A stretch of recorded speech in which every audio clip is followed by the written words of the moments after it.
I'm going to talk at you for a while about Barbie, so buckle up. Barbie is many things. She's a fashion icon. She's an inspiration. She's expensive. Sometimes she's weird. Sometimes she's Margot Robbie. But if there's one thing she definitely always is, it's a conduit for imagination. And that's why, big stretch. And that's why she's captured our attention for so long. And it really shows up in Barbie's movies that they follow structure like imaginative play would. And a lot of people have memories of essentially telenovela levels of drama when they would play with their Barbies. It's in the movies. So in this video, I'm going to tell you about the movies where there is death fake-outs. Now, that's different from assassination or murder attempts. That's going to be its own video. There's a lot of assassinations and attempts in the Barbie universe, the Barbie cinematic universe, sorry. So today we're going to start by looking at death fake-outs. So to be a death fake-out, we have to think that this character has died and then they get better. Death doesn't really happen in the Barbie universe on camera. Sometimes it's in passing. This is the next installment in Barbie Fest. The three movies that I'm going to talk about in detail are Barbie Magic of Pegasus, Barbie Mariposa, and Barbie Mermaid Tale 2.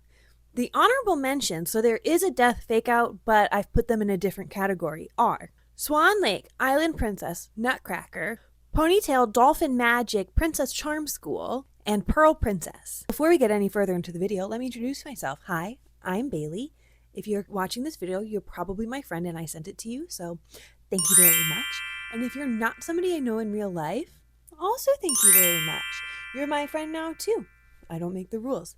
And if you're just meeting me for the first time, I'm Bailey, and on this channel, I yap about whatever I feel like. And today, it is Barbie death fakeouts in her movies. All right, Barbie Magic of the Pegasus, we're just going to say Barbie Pegasus, came out in 2005. The movie starts with the queen walking into Princess Annika's room, but she's not there. She's disappeared again, so she pulls the emergency, the princess's missing rope that's in her room. Does every room have a rope to pull if the princess is missing?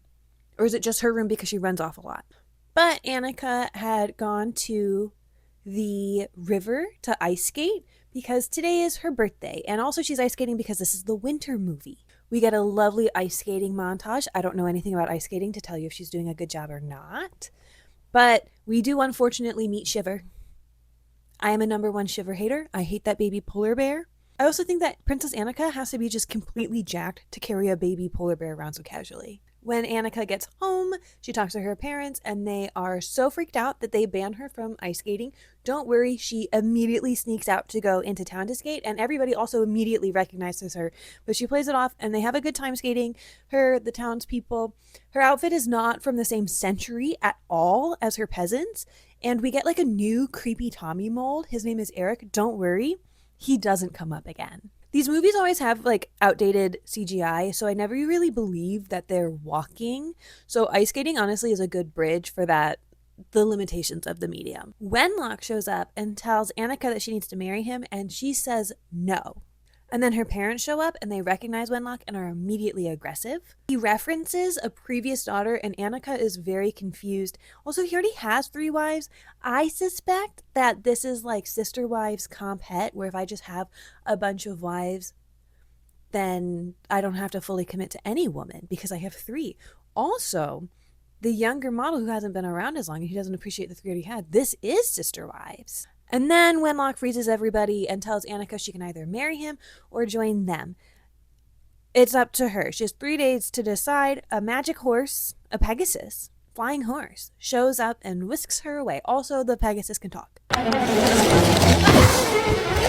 Chase her. Women chase me. And after this one interaction, I think Wenlock and Preminger would hate fuck regularly. Brietta, the horse, flies Annika to the Cloud Kingdom and explains Wenlock along the way. He stole a scepter that gave him power, and he's just been kind of a dick ever since. Some Kellys greet them, and as far as I can tell, the residents of the Cloud Kingdom are Brietta, Princess Rayla, her wife, they're married.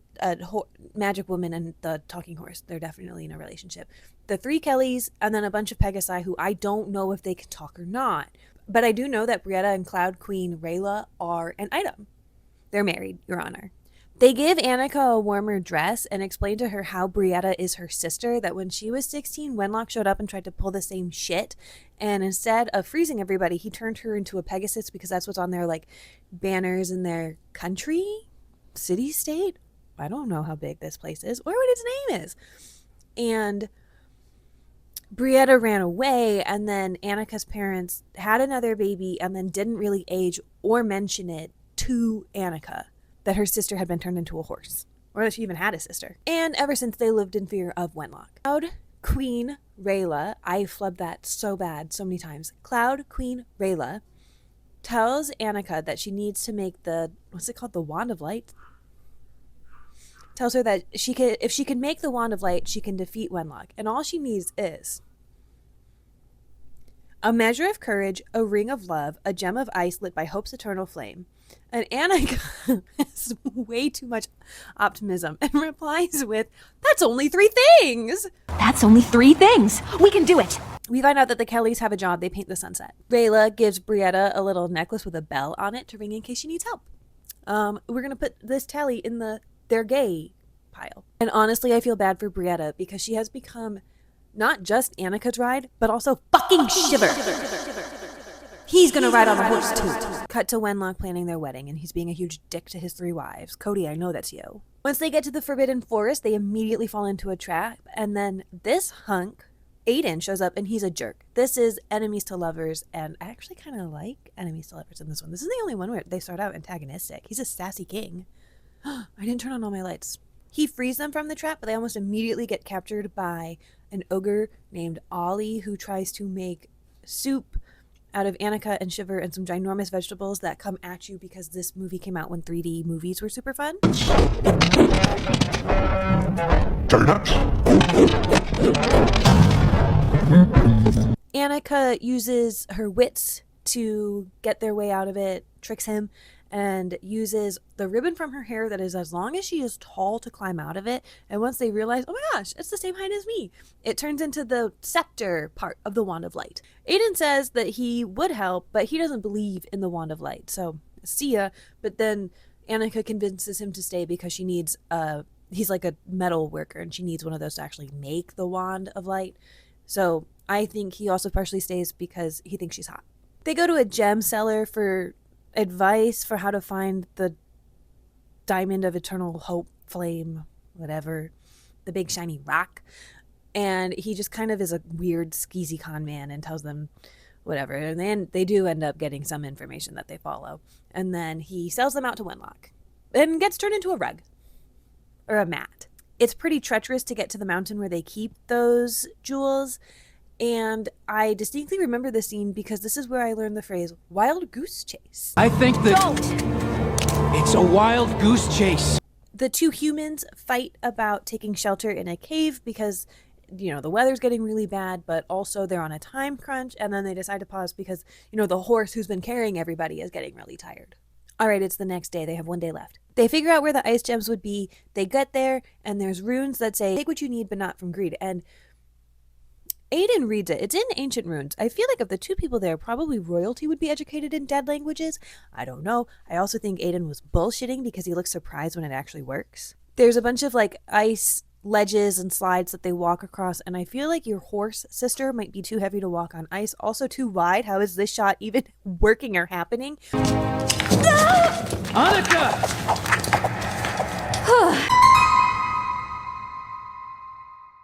I also don't understand why they didn't just fly through to the cave, but I guess Brietta probably just still needed a break. And because she's hovering next to the wall. They find a whole room full of crystals, and Shiver aboos them in the Cave of Wonders because she's greedy. Her greed sickens me, and the whole place collapses. And Annika's a huge bitch in this scene because Aiden goes to take one too, and she's like, whoa, whoa, whoa, whoa, we're not supposed to be greedy. Why did you assume he'd be greedy? Is it because he's a man? I mean, that is fair. Like, Annika, other people have problems too. She asked him later, and he had like gotten excited and asked for his inheritance and then gambled it all away and is too ashamed to come home until he can replace the money from his dad. So he's just going to take the gem and repay his dad. I wonder if I don't know if he was going to sell it first or not, but that was his plan, to come back into his father's good graces. Spoiler, he was never in bad graces, but okay. All that's left is the Ring of Love. They use Brietta's crown. Aiden was willing to use his sword, but they go with the crown. There's already a ring. And there's a scene where they fly away on Brietta, and to avoid like too much contact, Aiden is holding on to Annika with just his hands around her waist, like very secure way to ride a horse, especially a flying horse. The wand was successfully created, and they decide to test it, and the first thing that they do is turn Brietta human, which is great until you realize that that's their ride and they have no way of going home. They do realize this. I think this is the funniest part of that movie, is that they're all like, oh, we have no way out of here. Thankfully, Brietta's necklace transformed with her, and she rings her bell, and her wife sends some Pegasi to come pick them up. Aiden's not going to go with them. He has his own horse. He's got his own things to do. He says bye, but everybody feels a little bit weird about it. As they fly home, Wenlock attacks, and I don't know if the horses survived this fall.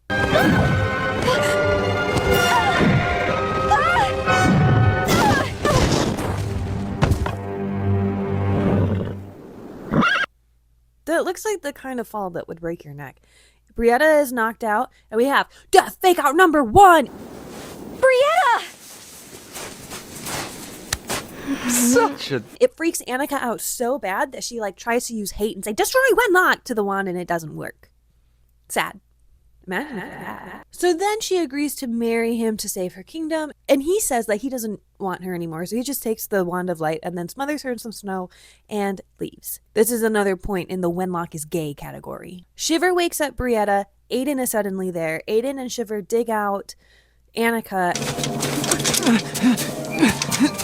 and then they go to the Cloud Kingdom. I don't know what happened to Aiden's horse. I don't think we might see him at the end.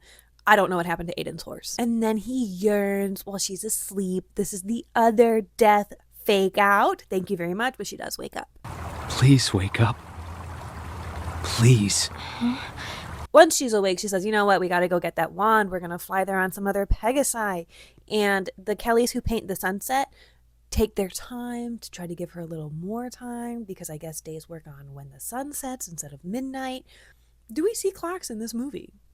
Also, Wenlock cannot get the wand of light to work for him. We got an action sequence with some figure skating and some tunnels, and you can tell that this was added to the movie so that we could make a video game for your DS. As the sun is setting, the ice gem falls off the wand of light. Bad job, Aiden, on your welding. No!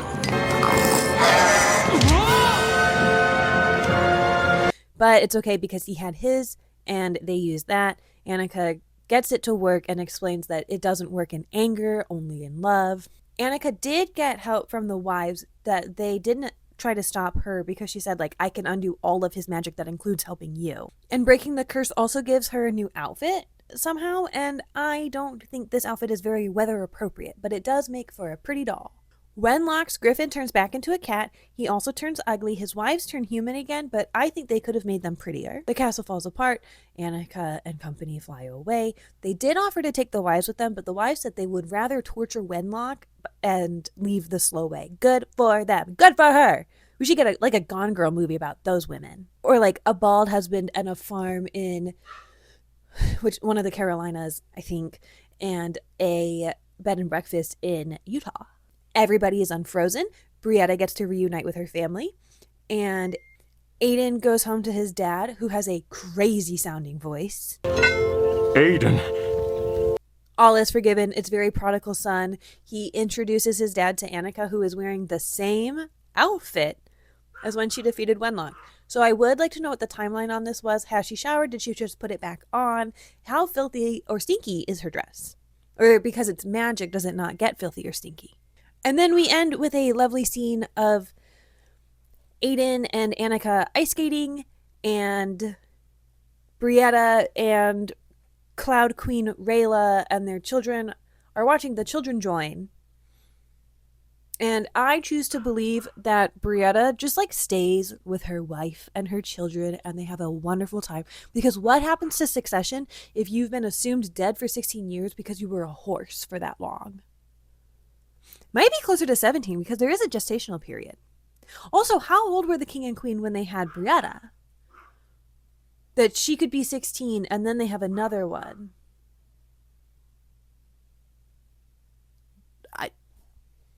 And there's no middle children. There's nobody in between. They had 2 children 16 years apart. I'm kind of scared. And something that I've been ignoring in this entire recap is that there are multiple times where we get a stupid sequence of Shiver, my enemy, sliding down a slide. There are 4 Shiver slides. I like none of them. For my favorite outfit, I'm going to say the nice warm dress that Annika's sister-in-law gives her. Moving along in our recap, we've got Barbie Mariposa, which came out in 2008, and I put my DVD in. The menu started talking at me, which I don't mind. I understand that the target demographic can't read and doesn't know how the DVD menu works, so Barbie has to explain it to them. That's fine. That is not Kelly Sheridan's voice. That's okay, though, because I like the voice. And then the first thing we see is Bibble, and I know this is going to get me canceled, but I am not a fan of Bibble. Find him annoying. I'm sorry. But Bibble being here was confusing because I thought this was Mariposa, not Fairytopia. Turns out that Bibble has replaced Kelly. Barbie used to tell stories to Kelly to help her out, and this one is going to Bibble. I don't like that choice. Lena has to tell the story to Bibble because Bibble is nervous about meeting his girlfriend Fizzle? Meeting her friends. So we get some world building. Princess Marabella used light to scare away the Skeezites who only exist in the dark. And this is driving me crazy watching the light move on this thing. And the Skeezite is terrifying. Get him off my screen. Their voices are awful too. I'm hungry for butterfly berry. But the light hurts the Skeezites. Mariposa is unfortunately an introvert, and she sits on the edge of where the light reaches and just looks out into the darkness instead of going to a party, and her friends are kind of disappointed in her. Mariposa's hobbies include reading, looking at the stars, not being very social, and she has this friend Willa who's honestly a good friend who like woke her up to make sure she could get to the party in time, and she didn't even go. Like, I think they're coworkers. They work for these other 2 bitches. Yeah, and they're there to help those bitches at the party. So Mariposa's just shirking her duties. Like, girl, you're on the clock. Clock in. Go pretend you like to be social. And then this purple fairy comes up and seeks to understand why Mariposa ditched the party. She's actually like really nice to her, and she is actually the queen's attendant. There's a ball tonight. The bitchy fairies have a whole laundry list of what Mariposa needs to do to get ready. It's very Cinderella, and she has some, what do they call them? Flutter pixies make the dress sparkle. Also, the prince is going to be there, and they're hoping that he falls in love with them. Like I said, very Cinderella. Ugly stepsister. Bitchy fairy boss. Mariposa said that she feels like she doesn't really belong, and the purple fairy says that she understands the feeling. Mariposa doesn't believe her at first. It's kind of reassuring. She asks the bitchy bosses if they ever feel that way, and they laugh and say no. Good for them, honestly.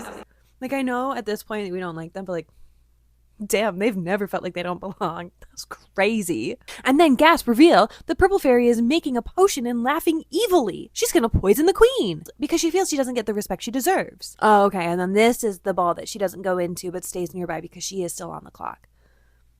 There were 2 parties, and I got them mixed up. I'm sorry. The queen's advisor tells Mariposa that if she sticks with her, she can get her whatever she wants. And Mariposa's like, I don't know about that. That sounds like a weird offer.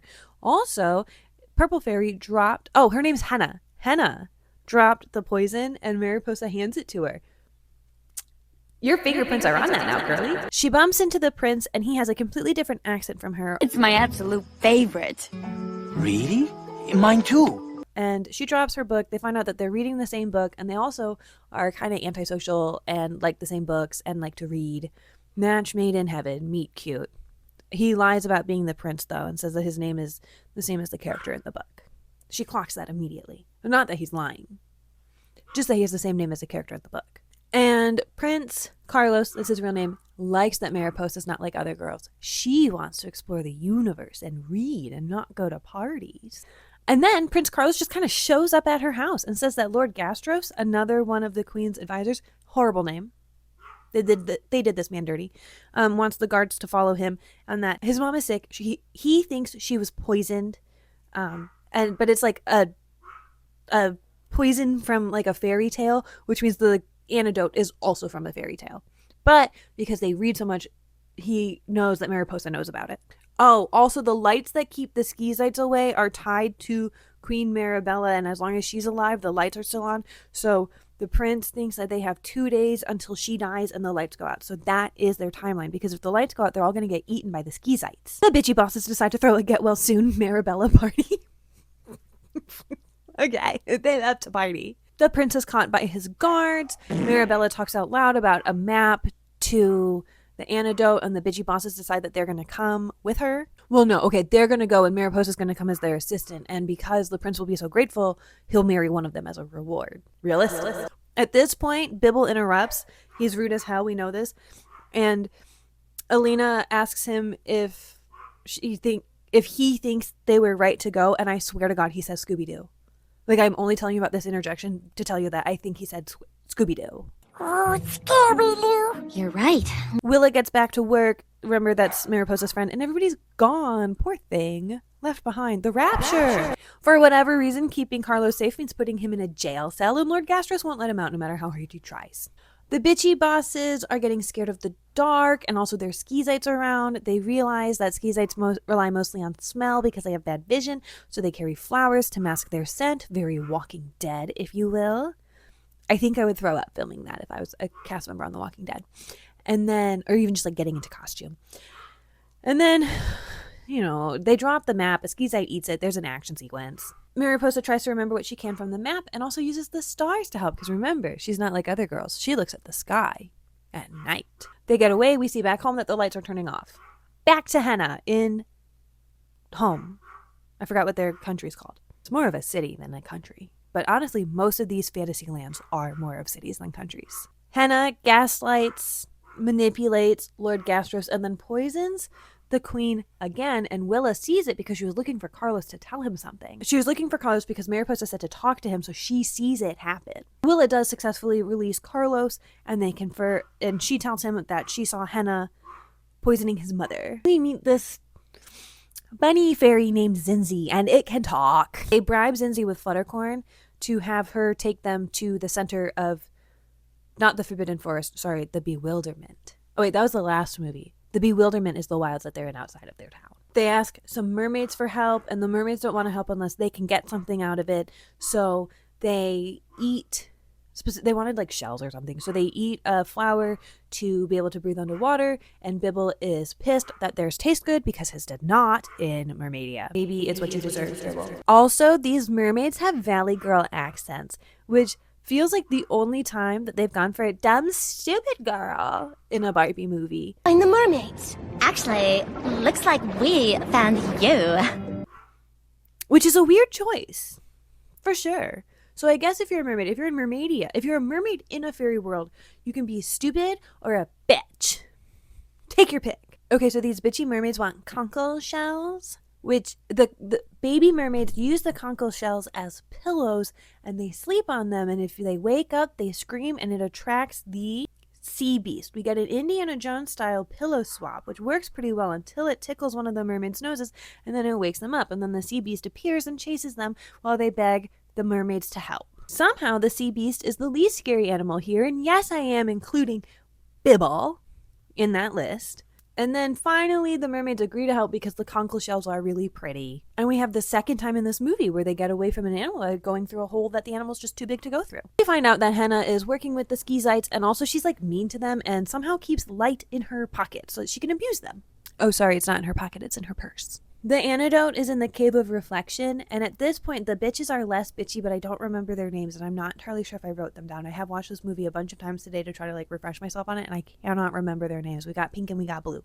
And they're getting nicer, and Mariposa tells them that she's glad they came because she would not have been able to navigate discussing things with the mermaids on her own. And I like that we're acknowledging that socializing is a skill that can be developed and that people can be good at interacting with people. Ilios is the mythological poison, and if you mix it with Thistleburst, you can make a little light to keep in your pocket. And Carlos and Willa find that out by snooping through Henna's stuff. This will come in handy later. There's a rock formation that looks like a monster, and that's the like monster's mouth they have to go through, and it's just full of sleeping Skeezites.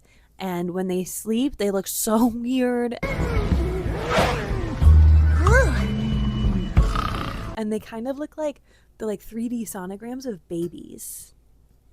You see it, right? And of course, that fucking bunny thing Zinzia flies into something, wakes up Skizates. Now we have a whole chase scene. The group gets inside the Cave of Reflection where a tiny fairy greets them, and she looks how I felt when I had COVID and I took NyQuil to try to manage my symptoms. That's exactly how I felt. She makes them leave someone behind, so of course they leave Zinzia. She's been here the least amount of time. Their reflections can talk to them, and the blue fairy is unsettled by it, so she becomes the next one to stay behind. And then in the next tunnel, the reflections are kind of mean and say mean things to like the real ones, and it's mostly mean stuff about Mariposa. A lot of self-doubt for her, and then for the pink one about how like, no, you deserve this, not Mariposa. But the pink one has had some character growth and decides to stay behind and let Mariposa go. Mariposa has to pick a star to try to find the antidote, and antidote. There we go. It sounded like I was going to say anecdote. Antidote. That doesn't feel like a real word anymore. And she uses the only constellation that she has referenced so far in the whole movie, the Archer, and it's pointing at a star that's by itself. And then her reflection is really mean, is like, are you sure about that? Are you really going to listen to yourself? And she says, yeah, I am. And guess what? It was the right one. And then some other stars appear and give her a magic girl transformation. And I like when the transformation gives them a new sparkly dress, but when it changes your wings, does it hurt? This feels a little bit like body horror to me. She gets some pretty dope-ass wings out of it, though. Also, the star turned into a flower. Antidote is a flower. And because she was successful, her friends are freed. Her bosses are now nice to her. They go home. And back home, Lord Gastros is panicking. Carlos confronts Henna. And at first, she kind of tries to manipulate it and then just, like, gives up on her nice voice from the beginning of the movie. He's like, yeah, you know what? I did that. Are you coming in? No, thank you. Okay. But remember, I meant what I said. Yes, Gastrus. This is all because of me. Which means she can only be nice to women. She couldn't keep up her nice voice for Gastros or Carlos. Another tick for gay. And then Henna sends the Skizites after these men, and Willow shows up and she has the light in her pocket and they use it to fight. The tiny fairies who make dresses sparkly also help with the fight. And then Mariposa walks in like during Henna's monologue and is shocked and upset. And then we get a chase scene over the flower. For whatever reason, Henna still invites Mariposa to join her so Mariposa pretends to be interested so that one of the small fairies can steal the flower. But Henna has it again and she's ripping it up like one petal at a time. Mariposa's very upset about that. She's putting a lot of effort into trying to convince Mariposa to join her. Gay. So they use the antidote, and I don't know how it works. You have to touch it, breathe it, eat it. She have to eat the poison.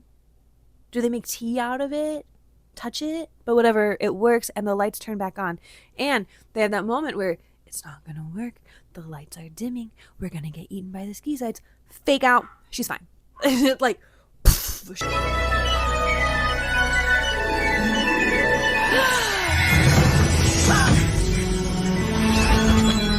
Scares the Skizites away because the light hurts. The queen knows that Henna did it and they go to arrest her, but then like she gets swept up in the Skizites running away and gets taken by them. This feels very Scar at the end of Lion King. Do they eat her or do they still follow her? Does she have the light in her purse to control them?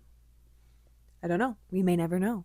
Sound off in the comments what you think happens. Everybody is presented with headbands/flower crowns as rewards for their bravery. Only Mariposa wore a gown to this ceremony. Ooh, Star Warsy. Bibble feels brave. Remember, Bibble, he's here. He feels brave enough to go to his girlfriend, but Fizzle actually came to him and brought her friends.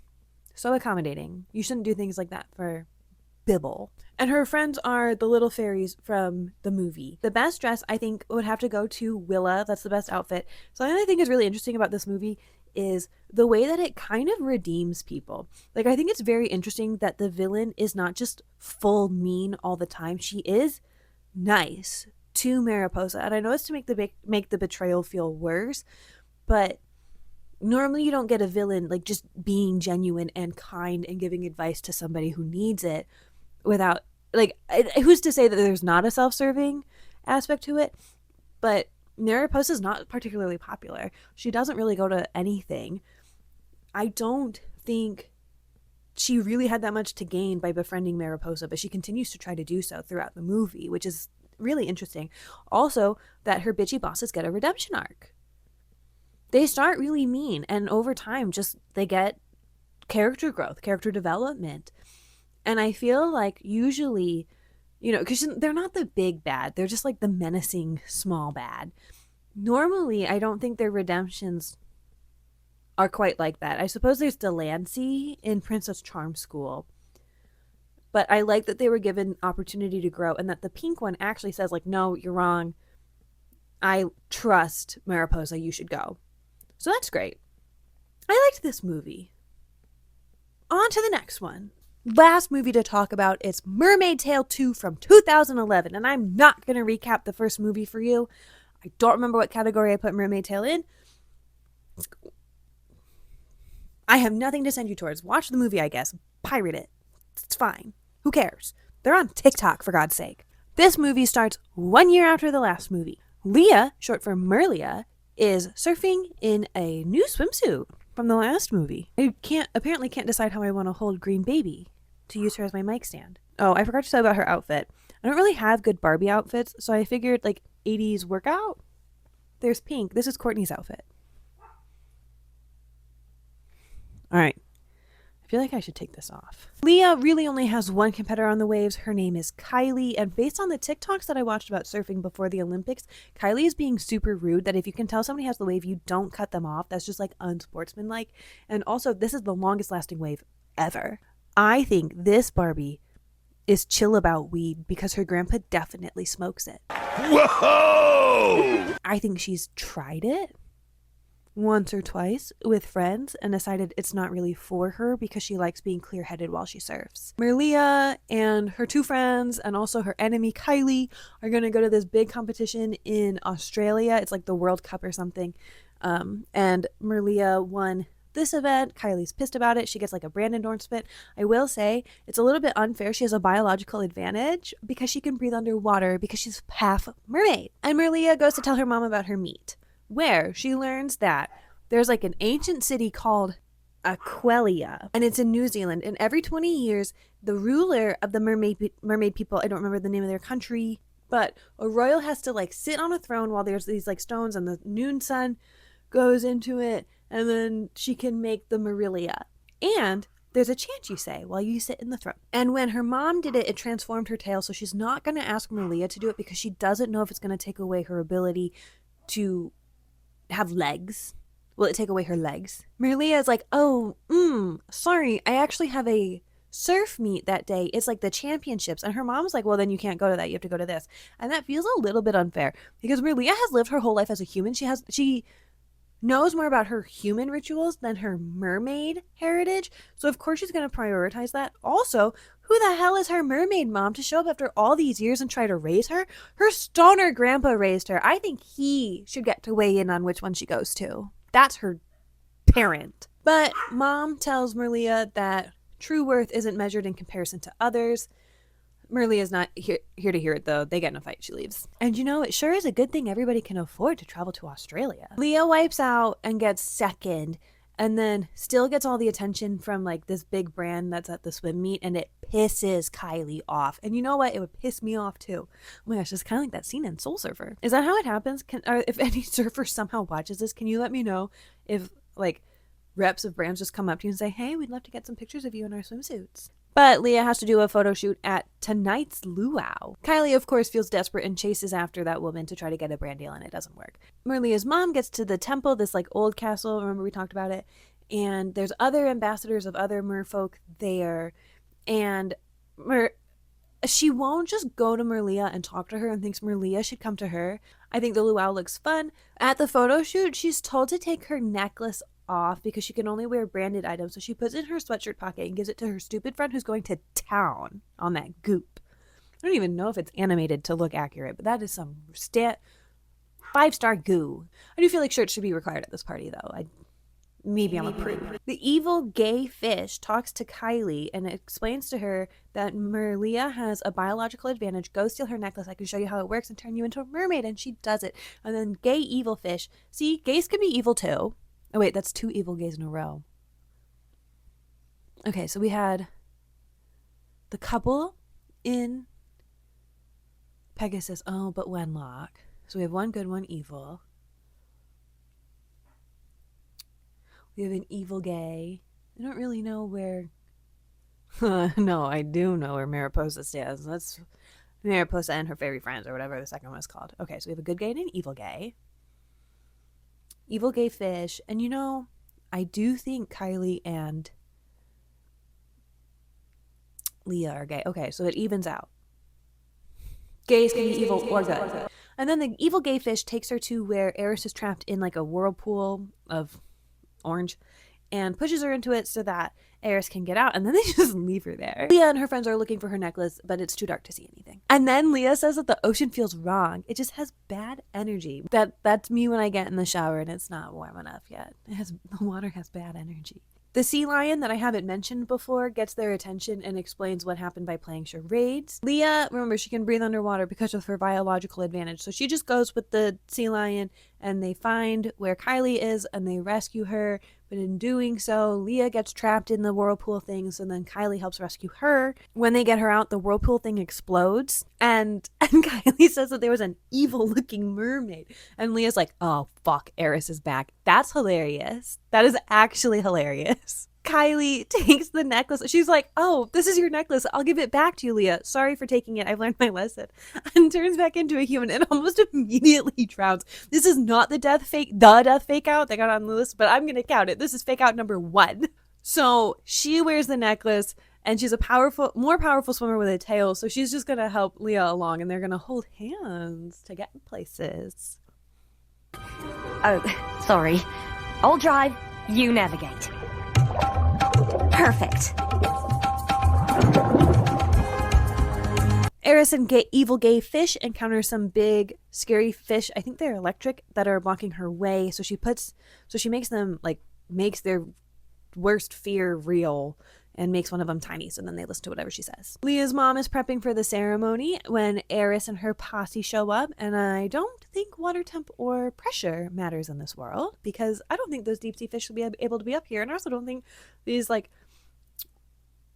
the gay evil fish should not be able to go as many places as he does. And then Eris does the same thing, making their worst fears come true, which for the queen is like her tail getting stuck to the bottom of the ocean and not being able to help anybody. Questionable if this is a murder attempt or not. And then she hits all of the ambassadors with magic, and that's where we get one of my favorite screenshots ever. I guess her worst fear was being ugly. There are movies where that would make you a villain. Low-key, the queen kind of looks like the enchantress. Also, her fear being stuck to the bottom of the ocean and unable to move. You're a mother. That's your greatest fear, is not being able to move? You were in prison for 15 years. No new... I would have thought that it would be like, put her in the prison from the first movie and she can't escape. But what do I know? And then a dolphin goes and finds Leah. Okay, this note says Leah and her mom have a psychic link. I don't know if there's I don't remember there being anything in the movie to back that up, but we're gonna go with they have a psychic link. Oh, maybe they do same dinner like me and my mom, where we go to a restaurant and unintentionally order the same thing for dinner. And then we just have the same dinner, and I love same dinner at restaurants. But they apologize, and I learned that I think the big fish are called stargazers, which is a fun name for fish. However, they can't get the queen unstuck, so Leah says that she'll do it, and if she loses her legs, then that's the price she has to pay to protect her people. When they get back to the temple, Eris is sitting on the throne waiting. Also, Kylie and Leah are missing the surf meet at this point. They realize that because the stargazers' eyes are on top, if they swim below them, they won't get noticed. Also, apparently they can't feel if you wrap kelp around their legs. Their legs, their tails. Now it's time, and we know that because 2 different characters say it's time. Maria and Kylie ride the stargazers in. I guess the gay fish was somehow supposed to stop them, and also the ambassadors escape. The light coming towards the crystals is pretty. Oh, and I forgot to say this about Mariposa, but Mariposa is unironically such a beautiful movie. I wonder how pretty it would have been if they had the technology for Starlight Adventure. Kylie electrocutes Eris. Unfortunately, she doesn't die. Eris throws the fear magic at Merlia, but Kylie intercepts it and is thrown off her stargazer and hits her head. This is our death fake out.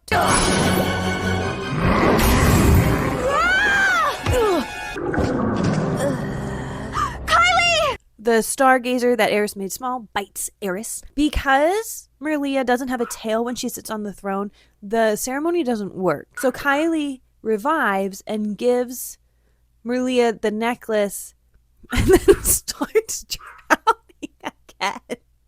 It works long enough that she gets her new tail and like takes the necklace off and gives it back. But like,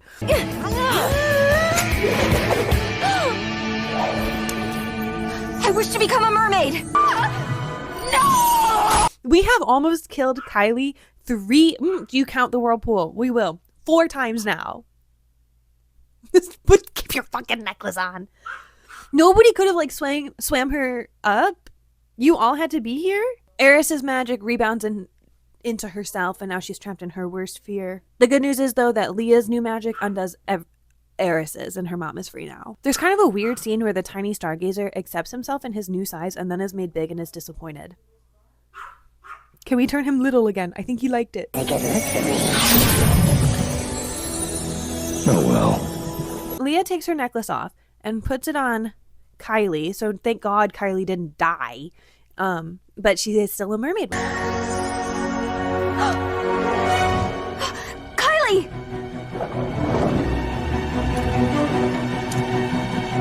I wish to become a mermaid.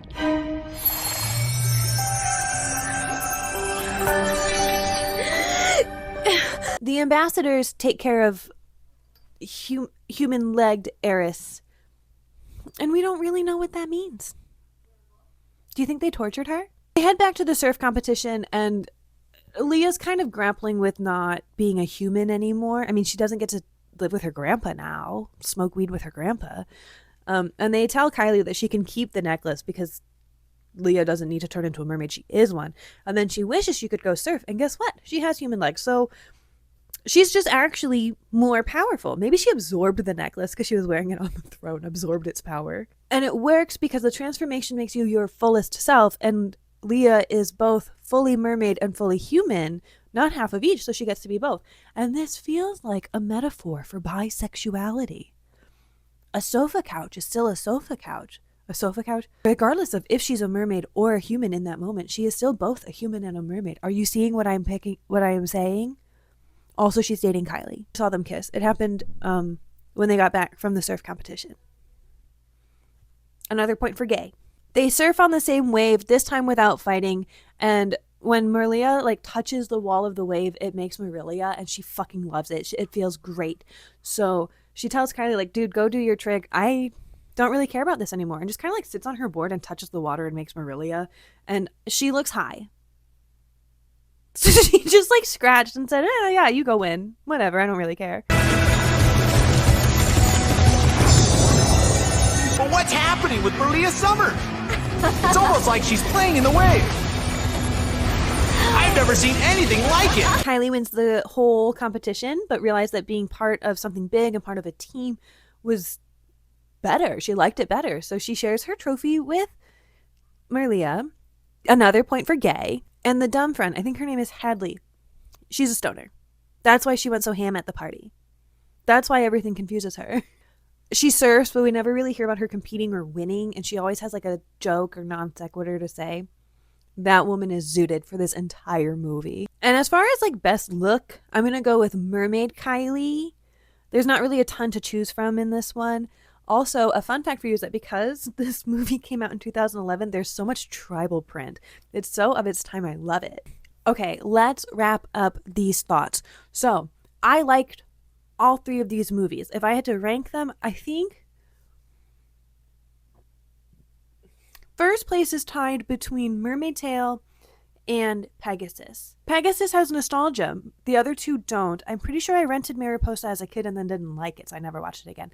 And I was older when Mermaid Tale 2 came out, and I actually watched it for the first time for this project for Barbie Fest. But I really liked it. And then I guess that puts Mariposa in last place. But it's like stair-stepped. Like, none of them fully clear each other. That makes no sense. Oh, well. I think it's funny how often death and murder comes up in these movies because they are for children, but everybody that I know has said that they had the craziest plotlights. Everybody that I know says they always had crazy plot lines happening when they played with Barbies. I had a toy dolphin that when you pushed down on her fin, it had like a little thing that would spin and make a noise that sounded like a dolphin, and that dolphin played the role of shark very frequently. I also had like a koozie for a cup that looked like a tree frog. And this, I recently saw it and it's a tree frog. The whole time I thought it was an alligator. So that cup played the role of alligator quite frequently. And you would not believe how often Ken specifically got eaten by a dolphin, shark, or a frog alligator. It's what he deserves, don't worry. So if you've made it this far, thank you so much. Please like, please subscribe. You can follow me on TikTok at BLYHDGN, the same as I use on here. And as always, please donate to your local PBS station. I will see you in the next video.